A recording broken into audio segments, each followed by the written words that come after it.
Nuh mabuk? Apa mungkin Nuh mabuk?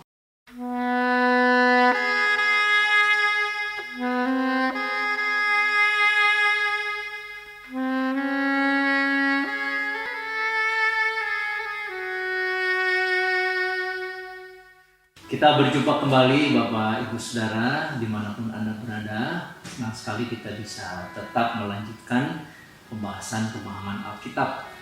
Semoga Anda tetap sehat dan bisa melewatkan hari-hari ini dengan efektif, dengan produktif, dan ada hasil tentunya yang bisa Anda nikmati. Saudara, mari kita membaca bagian Alkitab kita. Kita sudah sampai di bagian-bagian terakhir mengenai riwayat Nuh. Kita akan membaca dari pasal 9 kitab Kejadian ayat 18 sampai ayat 29. Saya akan membacakan. Anak-anak Nuh yang keluar dari bahtera ialah Sem, Ham, dan Yafet. Dan Ham adalah bapa Kanaan. Yang tiga inilah anak-anak Nuh. Dan dari mereka inilah tersebar penduduk seluruh bumi. Nuh menjadi petani. Dialah yang mula-mula membuat kebun anggur. Setelah ia minum anggur, mabuklah ia dan ia telanjang dalam kemahnya. Maka Ham, bapa Kanaan itu melihat aurat ayahnya. Lalu diceritakannya kepada kedua saudaranya di luar. Sesudah itu Sem dan Yafet mengambil sehelai kain dan membentangkannya pada bahu mereka berdua. Lalu mereka berjalan mundur. Mereka menutupi aurat ayahnya sambil berpaling muka sehingga mereka tidak melihat aurat ayahnya. Setelah Nuh sadar dari mabuknya dan mendengar apa yang dilakukan anak bungsunya kepadanya, berkatalah ia, "Terkutuklah Kanaan, hendaklah ia menjadi hamba yang paling hina bagi saudara-saudaranya." Lagi katanya, "Terpujilah Tuhan Allah Sem, tetapi hendaklah Kanaan menjadi hamba baginya. Allah meluaskan kiranya tempat kediaman Yafet, dan hendaklah ia tinggal dalam kemah-kemah Sem, tetapi hendaklah Kanaan menjadi hamba baginya." Nuh masih hidup 350 tahun sesudah air bah. Jadi Nuh mencapai umur 950 tahun. Ia mati. Saudara-saudara, bagian yang kita baca ini salah satu bagian yang cukup kita kenal sebetulnya. Kalau saudara-saudara dari sekolah minggu mungkin suka membaca bagian ini. Di khotbah-khotbah juga saya kira ada kita sering mendengar bagian ini. Tetapi saudara-saudara, mungkin jarang sekali atau sedikit sekali orang yang mencoba untuk memahami lebih jauh atau merasa bahwa bagian ini sesuatu yang mengejutkan. Nuh mabuk? Apa mungkin Nuh mabuk? Nah, saudara-saudara, bukankah Nuh ini orang yang bergaul dengan Allah?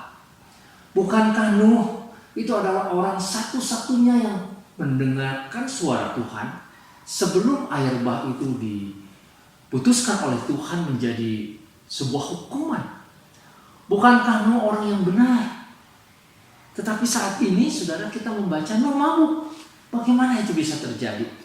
Saudara, banyak para ahli teologi yang menganggap bisa jadi bagian ini adalah sisipan yang ditulis oleh orang lain yang disisipkan di bagian itu untuk menolak fakta bahwa Nuh mabuk, atau mungkin membuat tafsir yang lain ya. Barangkali mabuk di sini artinya mabuk dalam pengertian yang lain, bukan mabuk dalam arti yang sebenarnya begitu ya. Atau mungkin ini sebuah simbol saja, lambang saja dan lain sebagainya, macam-macam saudara. Tetapi saudara, kalau kita membaca dengan apa adanya, seharusnya kita terima saudara-saudara bahwa beginilah Alkitab. Alkitab ditulis oleh orang yang jujur, oleh orang yang menuliskan apa adanya. Dan kalau memang pada bagian ini Musa yang menuliskan kitab Kejadian menceritakan seorang yang bergaul dengan Allah tetapi pada satu waktu kemudian jatuh di dalam dosa atau melakukan sesuatu yang sangat memalukan, yang memang faktanya demikian. Jadi saudara-saudara, sebetulnya daripada kita mencoba menutupi bagian ini lalu kemudian mengatakan hal-hal yang lain, lebih baik kita coba memikirkan sebenarnya apa yang ingin dituliskan oleh Musa dan kenapa Tuhan menceritakan hal ini kepada Musa sehingga Musa harus menuliskannya. Saudara-saudara, kita akan mulai di bagian awal.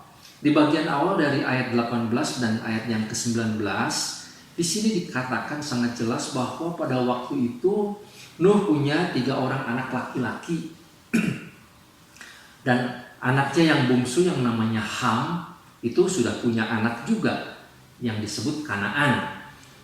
Lalu kemudian ayat yang ke-19 itu mengatakan lewat ketiga anak laki-laki inilah lalu kemudian bumi menjadi penuh tersebar ke seluruh bumi. Jadi saudara-saudara, Musa mengatakan sesudah banjir besar bumi ini sebetulnya dipenuhi hanya oleh keturunan dari Nuh, ya. Maka saudara-saudara, hal yang pertama yang harus kita terima ini sebagai sebuah fakta adalah bahwa manusia yang ada setiap zaman sampai pada saat ini, saudara-saudara, kalau dikerucutkan, ya, dicari titik awalnya itu adalah keluarganya. Itu hal yang pertama yang harus kita terima, saudara-saudara, seperti yang dinyatakan oleh Alkitab.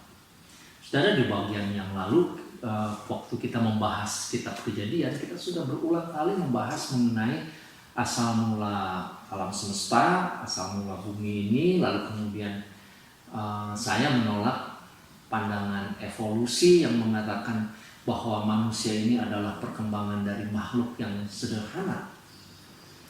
Saudara-saudara, bahwa manusia yang ada saat ini adalah tetap manusia yang sama seperti zamannya, tidak mengalami perkembangan atau evolusi apapun. Dan pada saat ini pun saudara-saudara, manusia yang sekarang tidak akan berkembang menjadi manusia setengah dewa atau apa namanya di masa yang akan datang, tidak. Saudara, kita meyakini bahwa manusia pada awalnya itu bermula sesudah banjir Nuh itu pada keluarga Nuh, ya, sesudah banjir besar itu, saudara. Jadi Alkitab jelas mengatakan sesudah banjir Nuh hanya ada keluarga Nuh, lalu lewat merekalah tersebar penduduk bumi. Nah, sudah hal yang kedua kemudian mengenai apa yang dikatakan di dalam Alkitab adalah apa yang terjadi kepada Nuh.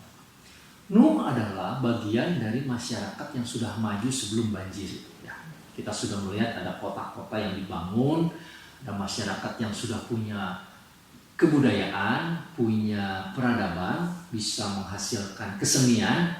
Di pasal 4, saudara-saudara, kita membaca ada juga pengetahuan tentang membuat besi, pedang, dan lain sebagainya, sehingga atau bangunan-bangunan, sehingga mereka sebetulnya sudah maju.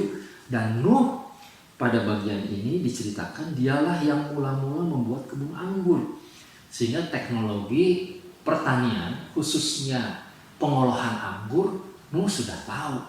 Jadi memang sudah meskipun mereka tinggal di kemah karena hanya ada sedikit orang pada waktu itu, mereka hanya tinggal di kemah, tetapi Nuh sudah memulai sebuah pertanian. Nuh bukanlah pemburu, bukanlah orang yang nomaden, ya, bukan, tetapi orang yang sudah tinggal dan sudah mengolah tanah. Mereka mengolah tanah dan bahkan tanah dijadikan perkebunan anggur. Jadi ini sesuatu yang sangat maju, saudara-saudara. Nah, hanya pada bagian ini diceritakan bukan tentang teknologi dan kemajuan masyarakat waktu itu, keluarga Nuh, bukan, tetapi yang diceritakan ada sebuah kisah yang sangat tragis, yaitu karena Nuh minum anggur itu. Apakah Nuh pada waktu itu terlalu banyak minum? Apakah ramuannya masih uji coba? Kita tidak tahu, ya. Tetapi yang pasti Nuh minum sampai mabuk. Nah, tapi kemudian saudara-saudara, kemabukan ini membawa dia pada ketelanjangan. Nah, ini sesuatu yang Alkitab jelas mencatat. Mengapa Nuh bisa telanjang? Apakah baju pada waktu itu mudah sobek misalkan? Apakah Nuh pada waktu itu punya pikiran-pikiran yang salah, yang berkaitan dengan hasrat seksual, sehingga akhirnya di dalam kemabukannya justru dia menjadi telanjang? Kalau kita melihat orang-orang yang mabuk tidak telanjang, saudara-saudara ya, mabuk keluar dari nightclub misalkan, tidak sampai telanjang, mabuk jatuh begitu saja. Nah, tetapi di sini kemabukan Nuh itu menjadi sebuah peristiwa yang menghinakan dia, membuat dia menjadi orang yang hina sampai telanjang seperti itu. Nah, tentu ini ada hubungannya dengan hal-hal yang salah, ada dosa, ada pikiran atau ada sikap yang keliru. Nah, saudara-saudara, pada waktu itu Nuh menjadi orang yang sangat hina. Nah, tetapi kemudian saudara-saudara, yang dicatat di dalam Alkitab itu adalah reaksi dari anak-anak Nuh. Ham pada waktu itu melihat ayahnya mabuk. Mungkin Nuh meracau, ya orang mabuk kacau. Ham lalu masuk ke kemah, lalu kemudian melihat ayahnya telanjang. Tetapi yang menjadi persoalan dari Ham ini bukan itu, bukan dia melihat saja, tetapi dia membiarkan ayahnya dalam keadaan seperti itu. Kalau kita bisa berimajinasi, barangkali Ham malah menertawakan atau mengejek ayahnya, tidak menghormati ayahnya, tetapi malah menghina ayahnya. Karena itu dia menceritakan, barangkali dengan tertawa-tawa, dengan menghina, dia bercerita itu kepada kedua saudara, kepada kakak-kakaknya, ya, menceritakan keburukan dari ayahnya, dan ayahnya dibiarkan begitu di kemahnya. Nah, saudara-saudara, Sem dan Yafet melakukan hal yang berbeda. Bahkan mereka tidak mau melihat aurat ayahnya. Mereka berjalan mundur, membereskan kemabukan ayahnya, merapikannya, menutupinya mungkin dengan kain, membuat ayahnya menjadi sadar. Saudara-saudara, apa sebetulnya yang mau diungkapkan pada bagian ini? Saudara, satu hal yang penting adalah begini. Meskipun Nuh dan keluarganya adalah orang yang diselamatkan oleh Tuhan, tidak berarti bahwa mereka tidak akan berbuat dosa. Tidak berarti bahwa dosa itu hilang dari kehidupan mereka. Meskipun mereka bergaul dan melihat kuasa Allah yang nyata dalam kehidupan mereka, dosa tetap mengintip di dalam hati. Dan saudara-saudara, ini fakta yang harus kita terima. Bahkan kepada orang yang begitu dekat bergaul dengan Allah, satu waktu bisa saja kepleset, lalu kemudian jatuh di dalam dosa. Jadi saudara-saudara, ini mirip dengan situasi yang terjadi kepada Adam, mirip ya, atau juga kepada keturunan yang kedua, Kain dan Habil, kepada Kain ketika dia menaruh dendam dan kemarahan. Nah, begitu juga kepada Nuh dan keturunannya. Mereka tidak luput dari kemungkinan untuk berbuat dosa. Dan itulah yang kemudian terjadi. Ya, saudara-saudara, Nuh berdosa karena dia tidak waspada dengan kemabukan, dengan keadaan tidak sadar diri itu, lalu meracau, lalu kemudian menghina dirinya, melakukan hal-hal yang sangat memalukan.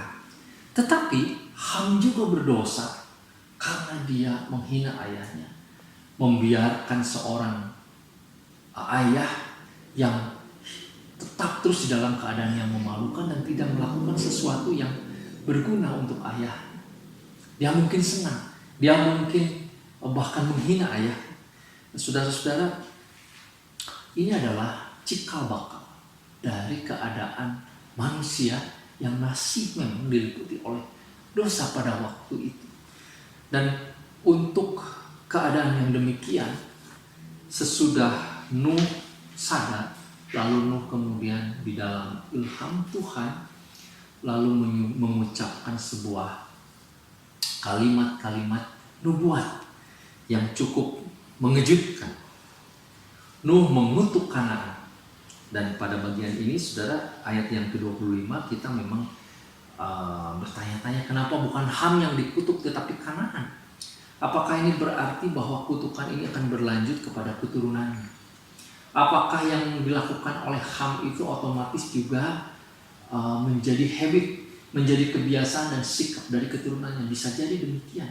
Dan memang saudara, kalau kita melihat di dalam sejarah, bangsa Kanaan yang merupakan keturunan dari Ham ini adalah musuh orang Israel, keturunan dari Yakub, Abraham, itu musuh yang paling utama. Ya, kita membaca di kitab 1 Samuel misalkan, 1 Raja-Raja, itu begitu terus ya. Orang-orang di sekeliling Kanaan adalah keturunan Kanaan. Jadi mereka lah yang dikutuk menjadi hamba yang paling hina. Sedangkan kepada Sem diberikan berkat bahwa Sem akan diberkati oleh Tuhan. Begitu dengan Yafet. Yafet juga akan tinggal bersama-sama dengan Sem, berdampingan. Nah, tetapi Kanaan dan keturunannya akan dikutuk, menjadi orang-orang yang terkutuk, mengalami kehidupan yang sangat menderita sama seperti Kain. Nah, saudara-saudara, pelajaran yang sangat penting yang bisa kita dapatkan dari bagian ini adalah untuk kita sebagai orang-orang Kristen, orang-orang yang terus belajar dan bertumbuh bergaul dengan Tuhan. Saudara-saudara, fakta bahwa dosa itu tetap mengintip di dalam hati kita, bahwa ada godaan, ada ujian, ada pencobaan, saudara-saudara, di sekeliling kita dalam bentuk-bentuk yang mungkin tidak kita duga, dalam situasi yang tiba-tiba itu muncul, bisa saja. Karena itu kita harus waspada, kita harus tetap menyadari, dan kita tetap harus berharap kepada Tuhan untuk menolong kita. Sebab kalau tidak, maka kejatuhan seperti yang dialami oleh Nuh mungkin saja terjadi. Dan ini akibatnya sangat fatal, sangat mengerikan. Pada bagian ini tidak ada lagi kisah tentang Nuh, kecuali diceritakan bahwa Nuh kemudian mati. Jadi saudara, memang ini semacam anti klimaks ya, kisah dari Nuh ini. Nah, tetapi itu tetap menjadi bagian firman Tuhan untuk menjadi pelajaran bagi kita. Nah, hal yang kedua yang berkaitan dengan dosa dari Ham dan juga keturunannya. Saudara-saudara, kita harus belajar untuk melihat bahwa peduli kepada orang lain, peduli kepada keadaan orang lain, itu adalah hal yang sebenarnya berarti juga peduli kepada diri kita. Saudara, kalau kita membiarkan orang lain hidup di dalam dosa, saudara kita, orang tua kita, siapapun, bahkan kemudian kita menertawakan, kita membiarkan mereka, itu sama saja dengan kita melakukan dosa itu. Saudara, kita harus belajar untuk melakukan sebuah tindakan, besar atau kecil, sejauh kita dapat lakukan untuk menutupi dosa. Bukan memaklumi dosa, bukan membiarkan dosa, bukan kita menerima dosa, tetapi kita mau mengoreksinya. Dan kalau itu terjadi kepada orang lain, sama seperti waktu Ham melihat dosa ayahnya, seharusnya dia melakukan sesuatu seperti Sem dan Yafet. Dia lakukan sesuatu yang baik, yang penting.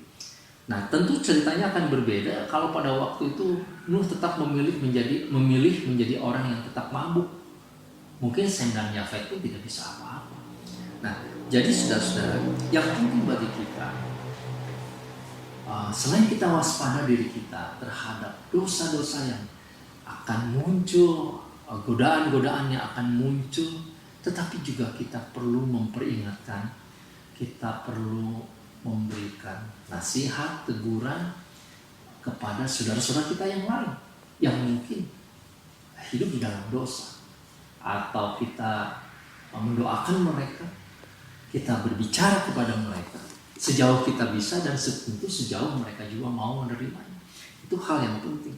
Sebab saudara-saudara, nanti pada akhirnya ketika masyarakat menjadi banyak keturunan dari Sem, Ham, dan Yafet ini, maka saudara-saudara, masyarakat juga akan terus-menerus berada di dalam situasi yang sama. Ada orang-orang yang berdosa, Ada orang-orang yang tidak mengenal Allah dan mereka harus diingatkan, diperingatkan. Nah, saudara-saudara, ini adalah bagian terakhir dari kisah Nuh. Karena Nuh kemudian di ayat 29 sudah mati, ya. Nah, bagaimana kisah selanjutnya mengenai keturunannya? Tadi sudah disampaikan bahwa seluruh penduduk bumi ini berpencar itu berawal dari ketiga orang ini, ya, anak-anak Nuh ini. Kiranya Tuhan memberkati. Saudara-saudara, kita akan masuk pada bagian yang lain di pasal 10 mengenai keturunan-keturunannya, dan nanti diakhiri dengan pasal yang ke-11. Saya kira kita tidak akan banyak waktu lagi untuk membahas hal ini, mungkin 2 atau 3 kali pertemuan lagi selesai pembahasan kita dari kitab Kejadian 1 sampai 11. Tuhan memberkati, tetap ikuti PA ini. Mari kita berdoa.